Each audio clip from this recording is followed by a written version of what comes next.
ক্যারিয়ারের দ্বিতীয় টেস্টে সেঞ্চুরি করে ইতিহাস গড়লেন তানজিদ তামিম, সেটাও অস্ট্রেলিয়ার বিপক্ষে বিশ্বসেরা বোলারদের বিপক্ষে। অজিদের মাঠে বাংলাদেশিদের মধ্যে এক ইনিংসে ব্যক্তিগত চূড়ান্ত বটেই একমাত্র শতকও এই বাঁহাতি ব্যাটারের। যে দেশে টেস্ট খেলা স্বপ্নের মতো, সে দেশে সেঞ্চুরি করে যেন স্বপ্নের সীমানা ছাড়ালেন তানজিদ তামিম। অভিজাত ফরম্যাটের অচেনা মুখ তানজিদ মোকাবিলা করেছেন বিশ্বের বাঘা বাঘা বোলারদের, সামলেছেন Mitchell Starc, Pat Cummins, Josh হ্যাজেলউডদের মতো পেসারদের। তাও আবার ক্যারিয়ারের দ্বিতীয় ম্যাচে 101 রান করেছেন 197 বলে। যদিও রানের খাতা না খুলেই ফিরতে পারতেন তামিম, জশ হ্যাজেলউডের বলে জীবন পান বাঁহাতি ব্যাটার। সেঞ্চুরি করে অজি গ্রেটদের প্রশংসায় ভাসছেন তামিম।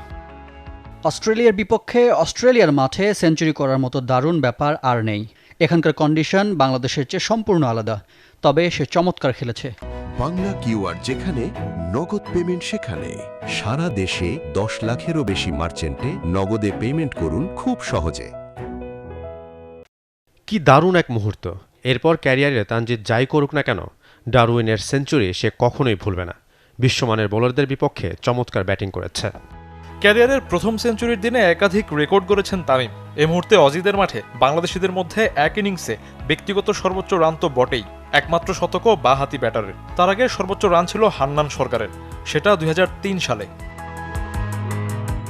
টেস্ট ক্রিকেটে অস্ট্রেলিয়ার বিপক্ষে বাংলাদেশের একমাত্র সেঞ্চুরি ছিল শাহরিয়ার নাফিসের 20 বছর আগে ফতুল্লায়। এবার শতকের তালিকায় নাম উঠল আরেক ওপেনারের। অজিদের মাঠে এশিয়ার দ্বিতীয় ব্যাটার হিসেবে প্রথম টেস্টে সেঞ্চুরি তানজিদ তামিমের। তার আগে মাইলফলক স্পর্শ করেন পাকিস্তানি ক্রিকেটার হানিফ মোহাম্মদ, সেটা 62 বছর আগে। পূর্ণ শক্তির অস্ট্রেলিয়ার বিপক্ষে তামিমের শতক কি স্মরণীয় হয়ে রইবে? বাংলাদেশ কি লিখতে পারবে নতুন ইতিহাস?